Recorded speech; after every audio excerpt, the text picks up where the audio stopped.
yo siento la gloria de Dios. Primera de Reyes, capítulo 20. Mi alma alaba la gloria del Señor. Capítulo 20 de Primera de Reyes, versículo 1 en adelante, nos cuenta la Biblia de una historia donde el rey, aleluya, de Siria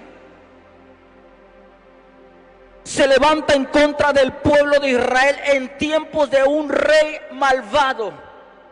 Mi alma alaba la gloria del Señor. Dice, vamos a leer los primeros versículos. En el nombre del Padre, del Hijo y del Espíritu Santo.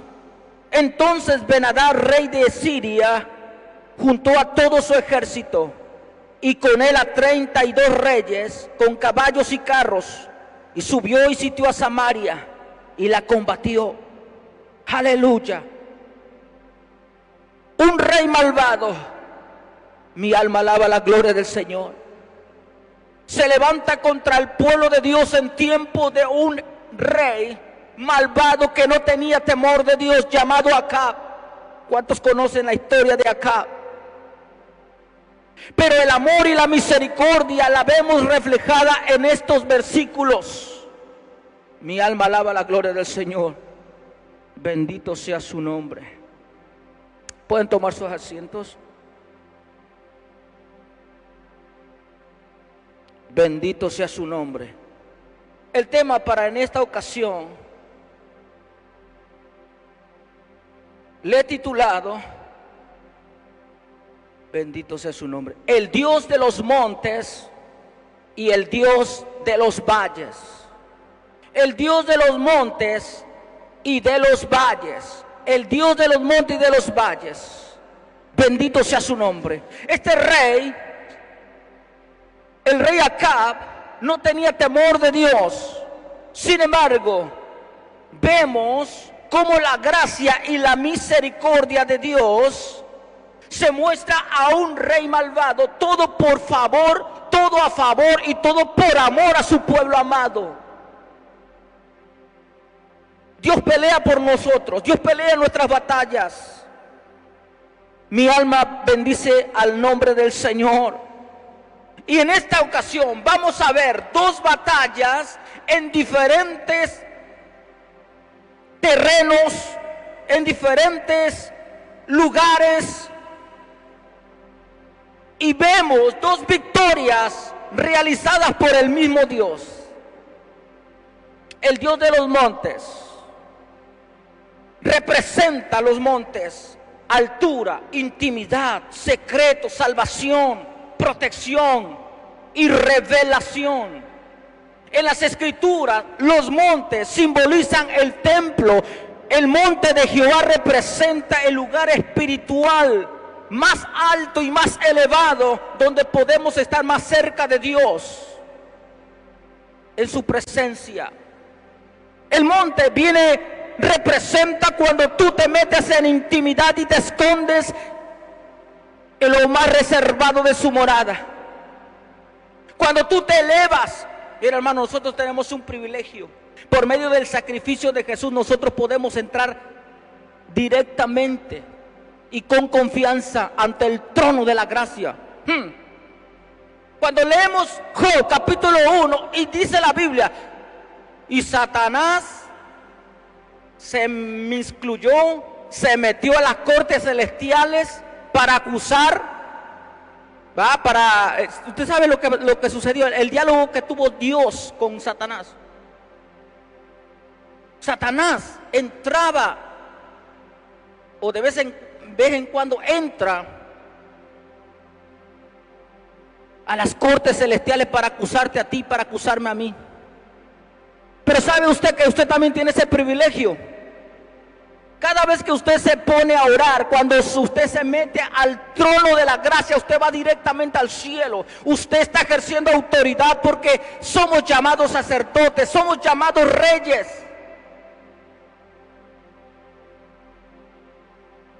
Si usted es un hombre de oración, usted me está entendiendo a lo que yo estoy hablando. Cuando he estado en apuros, cuando he estado en problemas, cuando he estado en crisis, yo me meto en el lugar secreto. Y Él es el que pelea por mí. Él es el que dará la cara por mí. Simboliza el templo, el monte de Jehová, su presencia, lo más alto. ¿Acaso no fue en el monte Sinaí donde Dios se le aparece?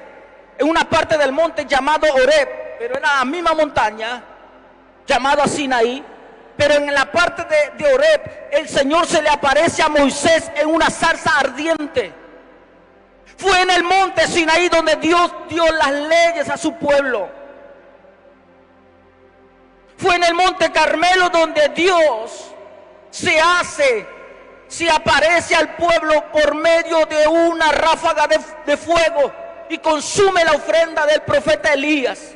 Y se manifiesta porque el meollo del tema de los 450 profetas de Baal y 450 de Acera era quién era Dios, quién era el verdadero Dios. Y Elías, con fe, como empezó diciendo la hermana, por la fe el justo vivirá. Y Elías, con esa fe, oró. No gritó, no estuvo danzando, no estuvo brincando. Dice la Biblia que solamente oró. Y el fuego descendió. Porque esta era una guerra de dioses. Esta era una guerra titánica. Esta era una guerra. Se trataba de la reputación de Dios. Y Dios se hizo presente. ¿Dónde? En el monte Carmelo. Fue en el monte de Sión donde fue asentada la ciudad, la Jerusalén. ¿O acaso no ha leído el Salmo 152, 2, donde dice: como Jerusalén tiene montes alrededor, así Jehová está alrededor de su pueblo desde ahora y para siempre? ¿Y por qué usted cree que el rey David escribe el Salmo 121? Porque cuando se andaba escondiendo de aquellos que perseguían su vida para matarle, él levantaba la mirada hacia el monte: y alzaré mis ojos a los montes. ¿De qué monte está hablando? Está hablando de los montes de Jerusalén, porque Jerusalén era la ciudad de Dios. Era un monte. Fue en un monte donde Jesús fue transfigurado. Fue en un monte donde Jesús derramó sus lágrimas y su sudor como gotas de sangre. Y fue crucificado en un monte llamado Calavera. Pero aunque nuestros enemigos y aunque nuestros problemas y todo lo que venga a nuestra vida sean como montes gigantescos, Dios nos dice, Zacarías capítulo 4 versículos 6, 7, hay montes que nosotros como hijos de Dios necesitamos hablarles. ¿Cuántos creen eso? ¿De dónde sacó eso el hermano? Zacarías 4, 6, 7 dice: ¿quién eres tú, gran monte? ¿Quién eres tú, oh gran monte? Hay que pararnos en fe ante la dificultad. Hay momentos que tenemos que poner un stop a nuestra vida y mantenernos firmes y ordenarle al monte que se quite de ahí. Esa es por medio de la fe. Por la fe, esa fe que te concede visión de altura. Hablarle a la montaña: ¿quién eres tú? A la incredulidad. Muchas veces te hace sentir una langosta, un insecto ante el problema. Muchas veces nos sentimos como un fondo que no llegamos. Tan profundo es. Tus problemas a veces los miras que no tienen solución. ¿O solo a mí me ha pasado eso? A veces veo que no hay respuesta. A veces, como dice el apóstol Pablo, siento que pego al aire nada más, pero no le pego a nada. Es el tiempo de levantarnos en fe. La incredulidad te hace sentir como langosta y como saltamonte delante de esos grandes gigantes. Pero en cambio la fe te hace decir, nosotros lo vamos a tragar como cuando comemos pan. ¿Qué significa eso? No son nada. ¿Sabe que cuando tú te llenas de fe, yo no sé, pero muchas veces cuando he estado afligido, yo tiemblo ante la situación que me está pasando y pongo a llorar, a derramar mi alma al Señor, pero cuando me levanto, por ahí subieron en las redes sociales, como cuando oras y cuando no oras. Dice que cuando oras te sientes un león, pero cuando tú no oras te vuelves un gatito. Gran verdad tiene eso, de verdad. Ante el problema a veces nos sentimos un simple gatito, pero cuando nos levantamos en fe, después de orar, nos sentimos que nos comemos a cualquier cosa que se nos ponga encima. ¿Por qué? Porque nos llenamos de poder. Aleluya. La fe te hace decir, lo comeremos como comer pan. No temas, gusano de Jacob, oh vosotros los pocos de Israel, yo soy tu socorro, dice Jehová, el Santo de Israel y Redentor tuyo. Isaías 41, 14, 16. He aquí, yo te he puesto por trillo. Para los que no entienden, trillo es un rastrillo. Yo me pude investigar. Es un rastrillo, como el que usan para los de las skipping, que tiene bastantes dientitos o ganchitos. Un rastrillo. Te he puesto por trillo nuevo, lleno de dientes. Llenarás, trillarás montes y los molerás. Y collado reducirás a tamo, los aventarás y los llevará el viento y lo esparcirá el torbellino, pero tú te regocijarás en Jehová, te gloriarás en el Santo de Israel. Somos llamados para cosas grandes. Trillarás montes, dice en la profecía de Isaías, los molerás, no solamente lo vas a trillar, lo vas a moler, y será como nada. Maravillosa promesa tenemos los hijos de Dios. Aunque nos sintamos muchas veces como Israel, gusano, un débil, pequeño, sin embargo, con el poder de Dios dice que nos vamos a convertir en trillo que hará montes, que va a arrasar con los montes y los va a convertir en llanura. ¿O acaso esto no es el respaldo de lo que dice la palabra del Señor en Zacarías capítulo 4, 6, donde dice, no es con espada, no es con ejército, sino con mi Santo Espíritu, dice el Señor? Con la fuerza del Espíritu Santo enfrentamos nuestros montes, enfrentamos nuestros valles. ¿Quién eres tú, oh gran monte? Párese, decimos en México, párese en seco, pon un alto y diga, no, ya basta. ¿Quién eres tú, incredulidad? ¿Quién eres tú, problema? ¿Quién eres tú, enfermedad? ¿Quién eres tú, cáncer? Ama, shekama y sakima. ¿Quién eres tú? Yo soy un hijo de Dios. Yo siento la gloria de Dios. Marcos 11, 23, Jesús dijo, porque de cierto te digo que cualquiera que le dijera a este monte, quítate y échate en el mar, y no dudares en tu corazón, sino que creyeres, será hecho lo que dices, lo que diga será hecho. Es por fe. Esto es por fe. ¿Qué representan los valles?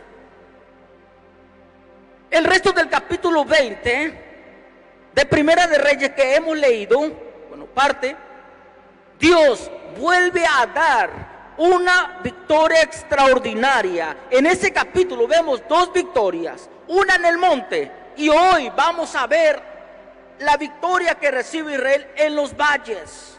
Por eso el tema se llama el Dios de los montes es el Dios de los valles.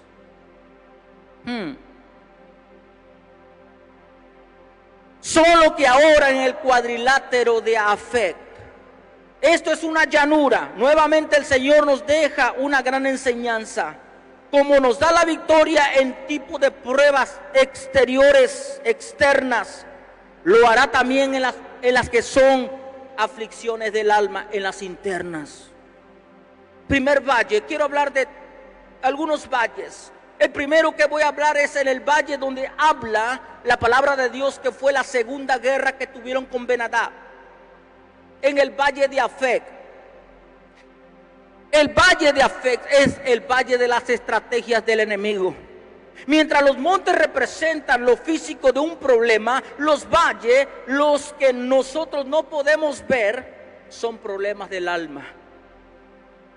Versículo 28 del capítulo 20 dice: vino entonces el varón de Dios al rey de Israel y le dijo: así ha dicho Jehová, por cuanto los sirios han dicho, Jehová es Dios de los montes y no de los valles, yo te entregaré toda esa gran multitud en tu mano, para que conozcáis que yo soy Jehová. El enemigo se equivoca. Se equivoca. Los valles son las batallas internas, las crisis profundas, nuestras congojas, contradicciones, nuestras luchas secretas. Muchas personas estamos luchando en secreto. Hay personas que están en una adicción secreta. Aquí los vemos adorando a Dios, levantando las manos a Dios, pero ellos están luchando con algo secreto que les avergüenza. Y aquí no estamos para avergonzar a nadie, ni para mandarlos al infierno a nadie. Aquí estamos porque Dios quiere salvarte, Dios quiere perdonarte, Dios quiere restaurarte, Dios quiere darte la victoria en ese problema que tú tienes. Algunos tienen dudas de que Dios le puede sanar. Algunos vienen luchando con la pornografía. Algunos vienen luchando con la fornicación y con el adulterio. Pero déjame decirte que el Dios de los montes es el mismo Dios de los valles. El que te da la victoria en los montes es el mismo que te da la victoria en los valles. Enumero algunas: soledad, temor. ¿Saben que hay personas que tienen temor para todo y por todo? Y más con el problema que está pasando en este país.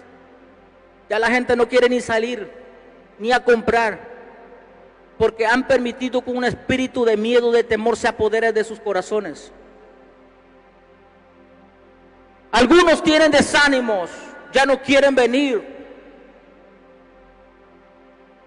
porque fue rechazado, porque hablaron mal de él, porque no lo saludaron, porque no le llaman, porque no lo saludan, porque en vez de darle la bienvenida, le dices: qué milagro tenerte aquí. En vez de decirle: me gozo verte aquí, me alegra verte aquí. Usted no sabe la lucha que tiene esa persona y que usted lo reciba de esa manera. Baja estima. Algunos se sienten como Jacob, se sienten un gusano, o como aquellos 10 espías. Parecíamos langostas, saltamontes.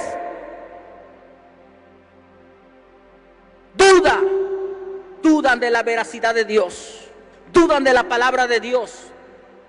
Muchos hasta dudan que si son salvos. Yo he hablado con personas que años en el evangelio y aún siguen dudando. Yo no sé a dónde al final el Señor me va a poner, si merezco irme al cielo o al infierno. No, hermano. Nosotros debemos estar seguros en quien hemos creído. Y el que nos prometió salvarnos, Él es justo y fiel. Él cumple sus promesas. Algunos sufren de orfandad, otros de depresión, se encierran, no permiten ayuda de nadie, están decepcionados. Muchos de tus hermanos que se sentaban al lado tuyo están decepcionados, mientras tú aquí adoras y lloras, pero tu hermano ya no está aquí. Y eso debería dolernos. Eso deberíamos darnos vergüenza, porque quien murió en la cruz del Calvario fue Jesús. El que derramó la última gota de su sangre fue Jesús. Lo seguiré diciendo y lo seguiré predicando. Ningún predicador tiene el derecho de señalar y condenar a nadie. Fuimos llamados para hacer bendición, para edificar, para consolar, para exhortar en amor, no regañar, porque no es tu hijo, no es tu hija. Y aquel que se para aquí para regañar, primero que regaña a los suyos en su casa, si es que le hacen caso. Depresión, ansiedad, decepción, frustración. ¿Cuántas veces te has sentido frustrado? ¿Cuántas veces dices, lo he intentado, lo he luchado, me he esforzado y no ves resultados? Muchos luchan con eso. ¿Cómo está, hermano, en victoria? Aunque por dentro, decimos en México, se lo está cargando el payaso. Y a veces nos volvemos hipócritas. Yo digo hipócritas sinceros. Porque estamos sufriendo, pero no queremos demostrar que estamos sufriendo. ¿Cierto o no?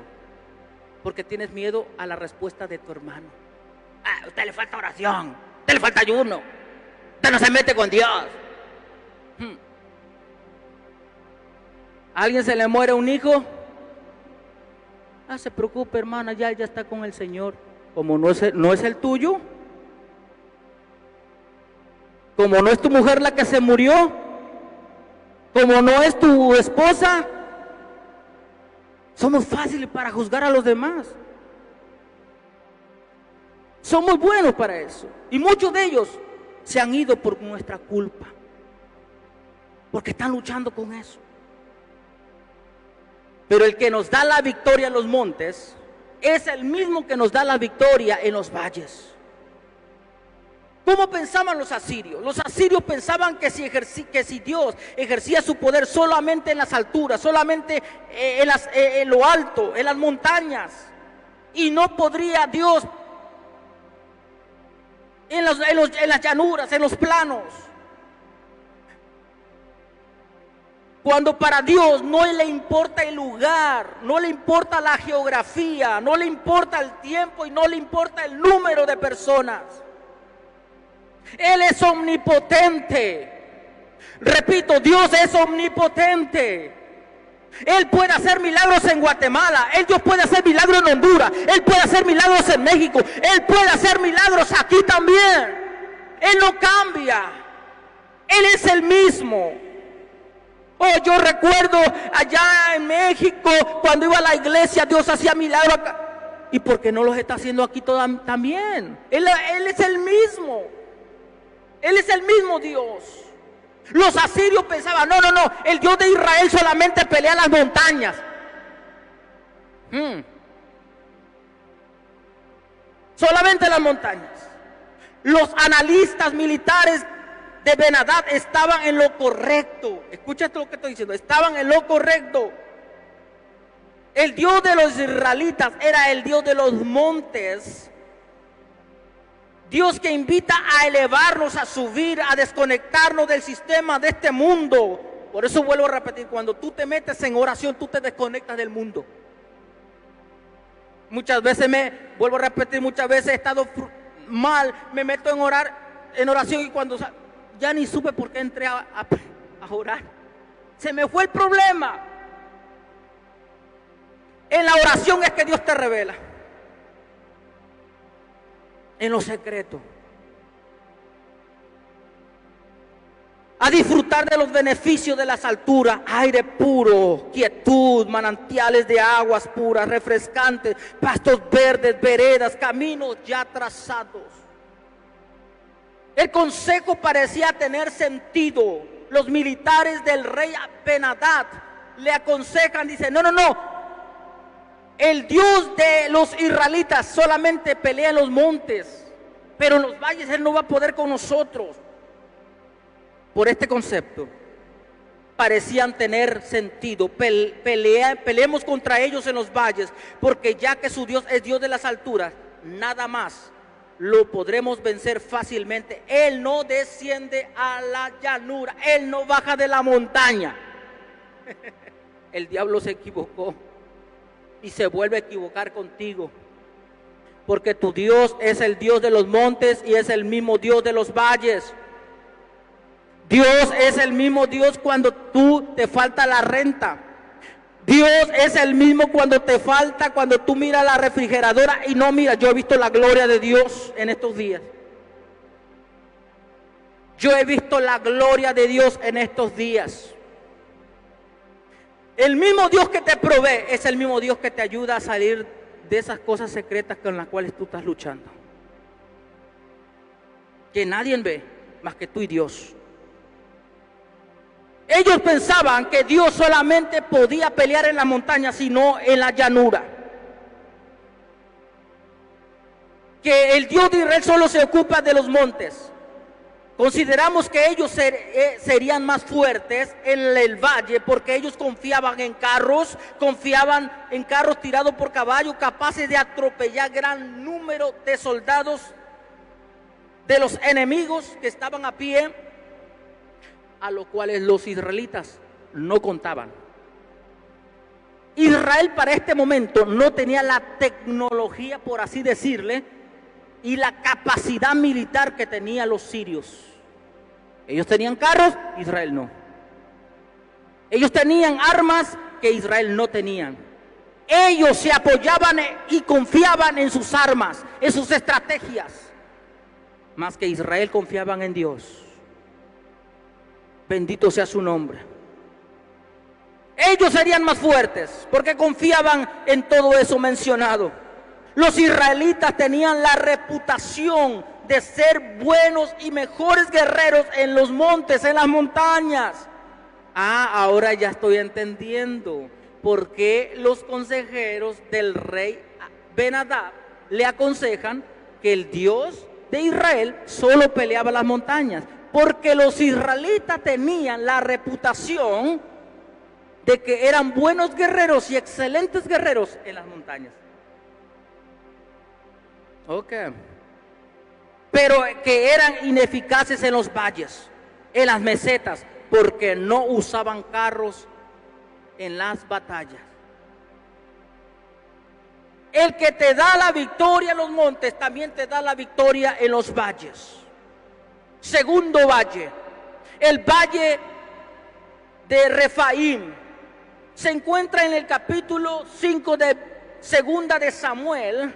Nos habla del valle de Refaim, que significa el valle de los gigantes. Los hijos de Anac eran los propietarios y habitantes de este valle. Anac y su descendencia eran gigantes. No eran unos gigantes, eran varios gigantes, era un pueblo de gigantes que habitaban en ese valle. Si leemos la historia, nos damos cuenta que la razón por la cual atacaron al rey David es porque había sido ungido por la unción que había, aún era apenas ungido como rey, aún no era rey David, corrijo. Por la unción que había sobre él, lo habían ungido rey. Los filisteos oyeron lo que había sucedido y decidieron atacarlo. El enemigo no nos ataca por la condición actual en la que nos encontramos. Él nos ataca por la profecía que ya se te fue dada. La palabra que ha sido hablada sobre tu vida, la promesa de Dios sobre tu vida, sobre tus finanzas, sobre tu familia y sobre tu futuro. El diablo no pelea por lo que tú estás haciendo en este momento. Él sabe que tú tienes una promesa de cosas grandes en Dios. Y por eso el diablo buscará la forma de destruirte, de deprimirte. Levantará gigantes de depresiones, levantará gigantes de problemas, de enfermedades incurables. Cuando Dios te da una visión, es algo poderoso. Cuando Dios nos da la visión, nos muestra dónde estamos. No solo nos muestra dónde estamos, sino nos muestra a dónde Él quiere que nosotros vayamos. ¿Me está entendiendo? Siempre hay obstáculos a la visión que debemos vencer. Primer obstáculo es la condición actual. Cada vez que Dios nos muestra una victoria en nuestra vida, ha de ser contrarrestada por la condición actual en la que nosotros nos encontramos. Viene al culto, Dios le muestra una visión de victoria en su vida. En medio de la alabanza, usted siente la gloria de Dios. Dios le muestra cómo le ha de bendecir su matrimonio, cómo le ha de prosperar, le da esperanza, le da fe. Pero solo sale de la iglesia, se enfrenta a su realidad y su condición actual y dice: ¿será que Dios va a cumplir todo lo que me dijo? ¿O no le ha pasado a usted eso? Usted está en el templo brincando, bailando, remolineando, hablando en lengua, y de repente cuando llega a su casa, que se le acabó el gas, que debe tanto de biles. Es duro, ¿ah? Pero el Dios que te prometió bendecirte te va a bendecir. Hace unos días, y lo voy a contar como testimonio, yo estaba preocupado porque un poco difícil es la situación que estamos enfrentando. Casi no hay trabajo y había que pagar la renta. Pero yo le fui a llorar al Señor en secreto. Señor, yo necesito esto para esto. Y yo tengo esa forma de hablarle al Señor. Le digo: yo no sé si viene del norte, del sur, del este o del oeste, pero tú me vas a bendecir, porque me lo has prometido. Dios hizo un milagro. Tenía unos cuantos centavos, unos cuantos billetes de dólar.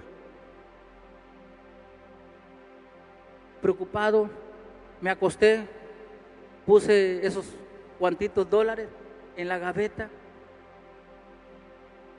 Al otro día, al despertar, tenía que ir a hacer algo. Agarro eso sin ver cuánto era, agarro el dinero, me lo embolso y voy hacia donde iba. Cuando yo llego a la tienda, me dio una sorpresa. Hermano, delante de Dios estoy que no miento. Yo tenía como 300, 400 dólares, algo así, pero ese dinero específicamente para algo que yo iba a pagar al otro día.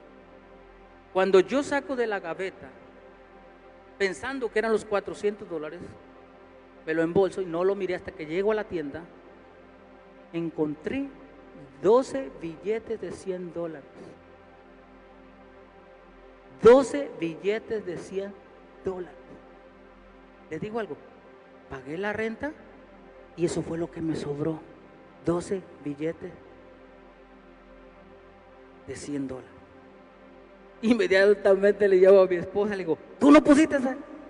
No. Esperé 2, 3 días, le digo: tal vez alguien, no sé, por error me dio dinero de más, qué sé yo. Yo esperé 2 días. Nada. Entonces le digo a mi esposa: ¿sabes qué?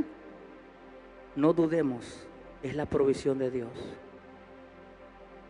El Dios de los montes es el Dios de los valles. Lo he visto y lo he comprobado. Pero muchas veces nosotros nos enfrentamos a nuestra condición actual. ¿Cómo Dios va a cumplir? ¿Cómo Dios me va a llevar a las naciones si no tengo ni para pagar la renta?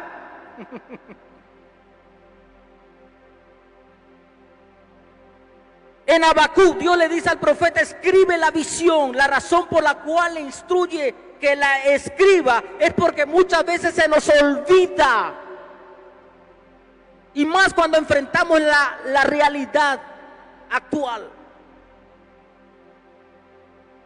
La visión nos muestra bendición en un momento de adversidad, prosperidad en un momento de aguda necesidad, paz en un momento de conflictos extremos. El segundo obstáculo es la disponibilidad de recursos.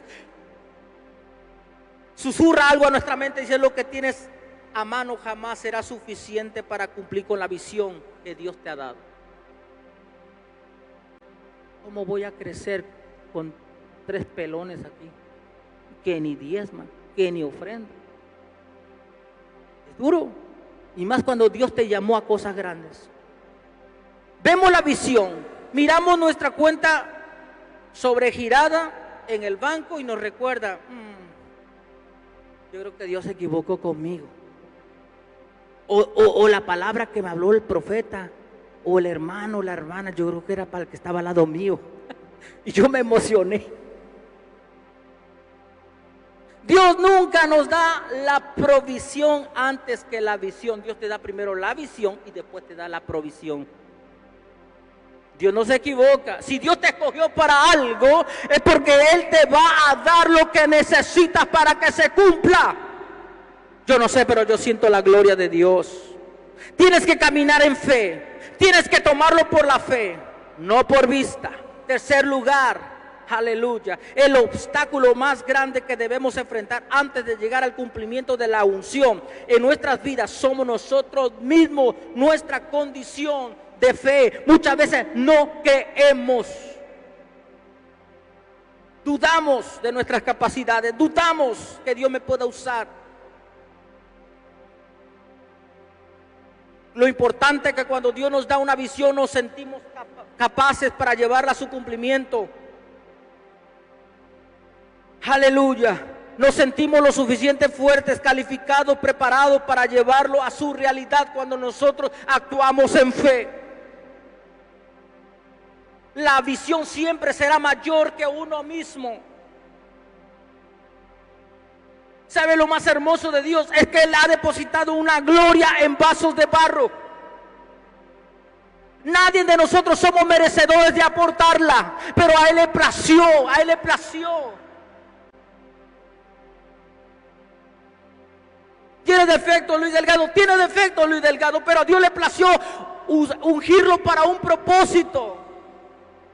Tiene defecto la hermana María, tiene defecto la hermana María, pero Dios le dio un propósito. Según el tercer valle, el valle de la sombra de muerte o el valle tenebroso, o también conocido como el valle de la depresión y el miedo. ¿Se acuerda el Salmo 23:4 cuando dice: aunque ande en valle de sombra de muerte, no temeré mal alguno porque tú estarás conmigo? El valle de la muerte es un tiempo de depresión. Hermano, no solo usted ha estado deprimido, también Luis Delgado, este que predica, también muchas veces se ha encerrado y se ha deprimido. Y no es el único, el profeta Elías también se encerró en una cueva. Es un tiempo de depresión, una enfermedad, una situación opresora u otras adversidades. A nadie le gusta atravesar por este valle, pero muchas veces tenemos que pasarlas. Yo no voy a poder entender a alguien que está sufriendo de depresión si yo no he pasado en depresión. Mi alma alaba la gloria del Señor. No todos nos gusta vivir, nos encanta vivir. Encontramos placer en vivir sin problemas, una vida dulce, tranquila, sin percances. Pero la realidad es que nuestro recorrido por la vida llegarán momentos en los que nosotros no podremos evitar y tendremos que atravesarlo, y lo haremos solos o tomados de la mano del Señor. Es en medio de estos valles que es probada nuestra fe. La presencia de Dios se hace evidente. Aunque nuestros ojos no lo puedan ver, lo podemos sentir. ¿Cuántas personas usted va a visitar en el hospital y usted va a darle consuelo y resulta que el consolado fue usted? Porque a la persona que yo le iba a dar consuelo me dice: yo siento su presencia en este lugar. Uy. A veces pasa. Es probable que David, al mencionar el valle de sombra de muerte, se refiere a cuando huía de su propio hijo Absalón, que perseguía para matarlo. ¿Qué padre de nosotros o madre no sentiría depresión y al mismo tiempo miedo al saber que su propio hijo lo anda buscando para matarlo? Ha de ser fuerte para un padre, más para una madre cuando dice: 9 meses lo tuve cargando y ahora me odia a muerte.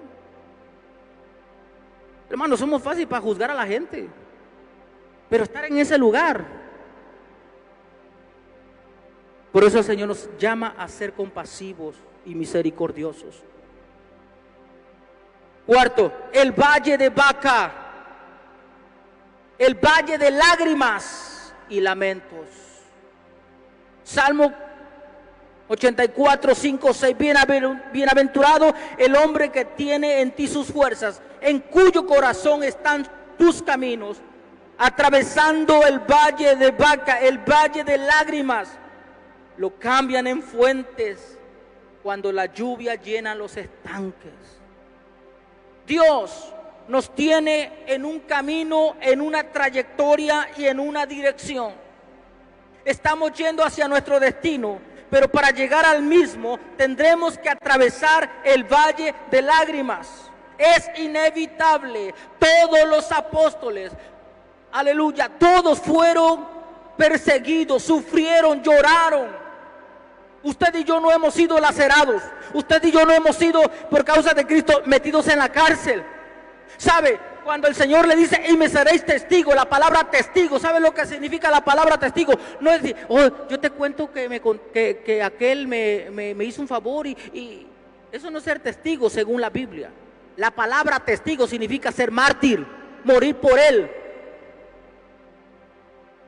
Ellos sufrieron, ellos derramaron lágrimas. Cruzaron el valle de lágrimas. Siempre hay una noche de llanto, una noche que precede a nuestro amanecer. Cristo lloró en varias ocasiones. En Hebreo leemos que Cristo intercedió con lágrimas y con llanto. Hebreos 5:7 dice, y Cristo en los días de su carne, ofreciendo ruegos y súplicas con gran clamor y lágrimas al que le podía librar de la muerte, fue oído a causa de su temor reverente. Pablo da testimonio que él sirvió a Cristo con lágrimas. Sí, hay momentos de llanto, pero en un valle que hemos de pasar. No nos vamos a quedar ahí, vamos a pasar por ahí. Estamos de paso, hemos de cruzarlo, hemos de llegar a nuestro destino. No todo es lágrima, pero es necesaria las lágrimas. Aleluya. El último valle, el valle de los huesos secos, el valle de la muerte o la desesperanza. Ezequiel 37, muy conocido por todos nosotros. Este valle se le conoce como el valle de los huesos secos. Este es el valle que representa el lugar de los sueños y visiones que han muerto. No hay vida, ya no hay esperanza. Vamos del valle de los gigantes al valle de la muerte, al valle de los huesos secos. Ezequiel vio huesos blanqueados en un valle llenos, áridos, secos en extremo, que cualquiera que mirara estos huesos, todo lo que vio fue muerte. No había esperanza, ya estaban con polvo, con telarañas, no había muerte. Ya no había esperanza, ya no había vida, había muerte solamente. Esa es la visión que él mira. Todo lo que él miraba, donde quiera que él pusiera su mirada, estaba huesos muertos, sin vida, secos. Solo desesperación, desazón, desconsuelo. En medio de ese valle de sueños muertos, de visiones enterradas, Dios le dice que abra su boca. Que abra su boca y que comience a profetizar, aleluya, sobre esos huesos muertos. Profetizar es verbalizar, es declarar la palabra que está escrita. Lo que Dios dice acerca de una situación en particular son palabras dirigidas a esta situación. Dios te dice en esta mañana que te levantes en fe, que levantes, que le digas a la roca, que le digas a la montaña que se quite de ese lugar, y Dios te dice que use su palabra como la espada. Profetizar. Póngase de pie y así invito a los hermanos, los de la alabanza, que pasen. Es el tiempo que paremos de quejarnos y que comencemos a usar la palabra de Dios. Ezequiel representa ese valle donde ya los sueños ya no tienen esperanza. Pero hoy Dios te dice, tus sueños pueden volver a revivir, a resucitar. Ese hijo que tú lo tenías ya por perdido porque por la condición de la droga ha destruido su cuerpo, dice el Señor, aún puede revivir, aún tiene esperanza. Solamente habla la palabra. Concluyo diciendo, no importa la montaña, no importa el valle en que estemos cruzando, recuerda, el que te da la victoria en los montes es el mismo Dios que te da la victoria en los valles. ¿Cuántos lo creen? Gracias, Jesús. Gracias, Jesús. Cierra tus ojos mientras los hermanos cantan algo y medita en esta palabra que has escuchado. Y dile al Señor, Señor, he aquí, vengo a hacer tu voluntad. Espíritu Santo, ven y sopla. Ven y sopla. Tú eres el mismo Dios, el Dios de hace muchos años. Y a estas alturas del tiempo, muchas veces ya no te he podido sentir como antes. Es más, a veces siento que ya tú no me escuchas. Pero hoy he escuchado que el Dios de mis montes es el mismo Dios de los